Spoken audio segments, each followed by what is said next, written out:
Luck back up onto the stage. But before I do that, I want to let you know that in addition to Gideon, who has been in lots of places, Rob too has done a lot of traveling away from home. And one of the lessons that he's learned is that you bring with you the things that you have learned from home. And sometimes those things that you have learned from home, they stand you in really, really good stead, because some lessons are absolutely eternal. Rob Luck. Listen to the villagers. Thank you, Eric. Thank you, Eric. Thank you. Being a son of half Samoan and growing up in Hawaii, I had a lot of Polynesian mentors, if you will.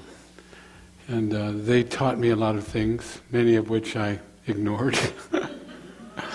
They taught me a lot of lessons, and one of the most powerful lessons was when I talked to them about traveling. They told fantastic stories about going to the South Pacific and all over the world. This one Hawaiian elder took me aside and he said, you know, wherever you go, make sure you listen and listen to the elders, listen to what they have to say. And I said, of course, of course, of course. Well, when I was 19, I got a full ride scholarship to the University of Hawaii to play football. And I used to be a lot heavier and more muscular, but it was a good career, except a lot of my friends were going off to war. They were joining the war, defending freedom, I think they called it. And the only thing I was defending was our quarterback from an onslaught of angry defensive linemen. There's something incongruous about it. And I really wasn't sure in my sophomore year whether I wanted to play football or not. And it all came to a head when somebody hit me in the knee, this knee to be exact, the one that has metal in it, and absolutely cleaned it out. They couldn't really take away my full ride scholarship, but I had a lot of time to think as I was recovering. I couldn't play. It was about halfway through the season. And finally a coach called me into the office. He was sort of a win-at-all-cost coach. He was new. He really wanted to establish himself. I think he really wanted to give my scholarship to somebody else, because I couldn't play anymore. He called me into the office. He sat me down. And he said, you know, Luck, I've been watching you. I've been watching you on the field. And I get the feeling that you really don't like to play. You don't really want to win, do you? He looked me in the eye, and I thought, you know, all those thoughts of, do I really want to play football anymore, ran through my mind. And I looked up above him behind his desk, and on the sign, a wall and the sign, I read the sign, and I thought, this helped me make my decision. The sign said, we're here to build a football team. You can build your character somewhere else. That made up my mind.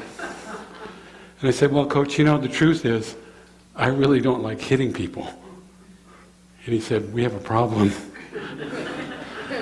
So I decided at that point that I was going to save the world, because that's what I really wanted to do. I was an idealist. At 19 years old, I was this idealist. I really wanted to save the world. And so I thought, I'm just going to drop out of school. I'm going to start applying to different nonprofits and see what happens. I applied to some government programs, and a few months later, much to my surprise, I got a letter from the Office of Economic Opportunity. And it was an offer for me to become a VISTA volunteer, Volunteer in Services to America. I was really surprised. They gave me a choice, New Mexico or the Virgin Islands. And I thought, well, Virgin Islands, I'm an islander. This is the Virgin Islands. I just fit in naturally there. It'll be perfect.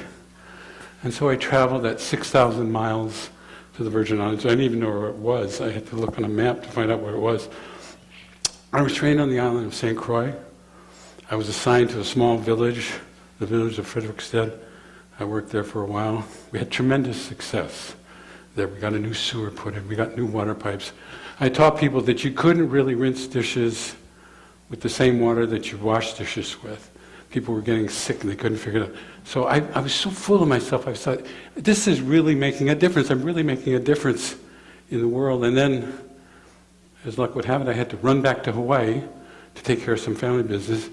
But on my way, I thought, I noticed, because I was already transferred to the island of St. John, I noticed that number one, the reason they're transferring me to St. John is because I did such a great job on St. Croix.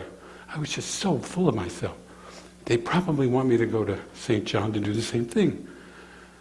And I noticed in St. John that really what they ate mostly was goat, dried fish, and Spam. Government-supplied Spam from the U.S. government.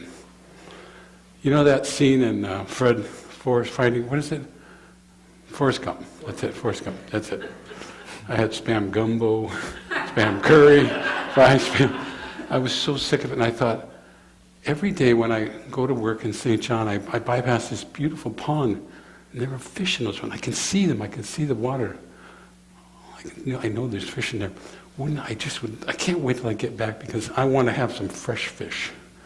And I thought immediately to myself, I know what I'll do. I'll bring back one of my Hawaiian throw nets, and I'll show them. I can catch fresh fish. They'll just love me for it. So I traveled back to Hawaii. I paid the extra luggage to put my throw net, my Hawaiian throw net, in a bag. Shipped it all the way back to the Virgin Islands when I returned. And as I was walking by that pond, I saw it, and I sat on the rock and I looked, and I could see the fish on the water. You can tell if you do the Hawaiian throw net. I don't know if you've ever seen them. You may have seen pictures of them. You cast it over your shoulder. You throw it out like that. And the idea is to enclose the fish and pull them in. And I could see the ripples on the water, and I thought, surely there are fish in this pond.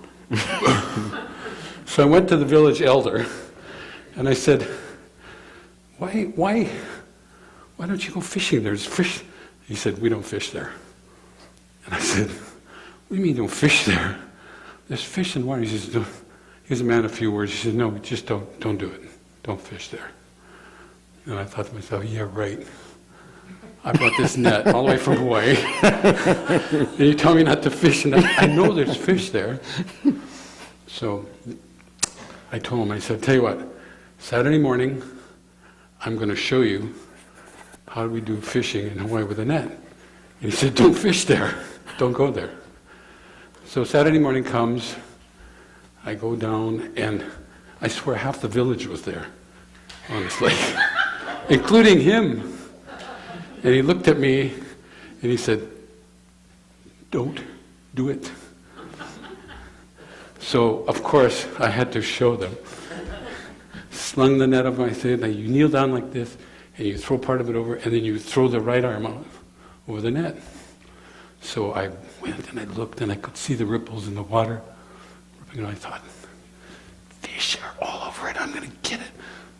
I tied a little rope to the end of the net. I crouched down, very theatrical. Meanwhile, half of them were laughing, snickering, pointing at me, pointing at the spot where I was throwing the fish. And I thought, I'll show them. I'll show them.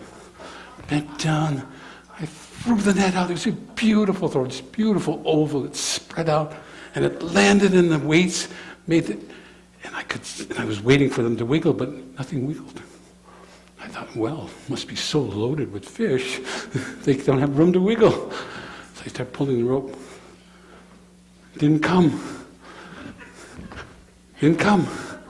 Finally I said, I'm just gonna, in Hawaii we call it heave it, I'm gonna hammer that bugger. Boom! And it ripped right off. So the village, I looked, the entire village was laughing, except the village elder. He walked over to me and he said,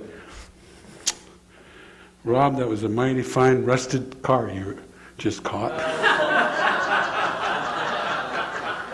And that's why we don't fish there.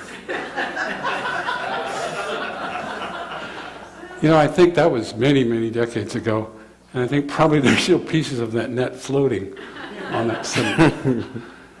And I learned a lesson, partially that maybe the coach was right, because really that experience did strengthen my character. But it also taught me what that elder taught me long ago in Hawaii, and that was listen to the villagers and listen to the elder. Thank you.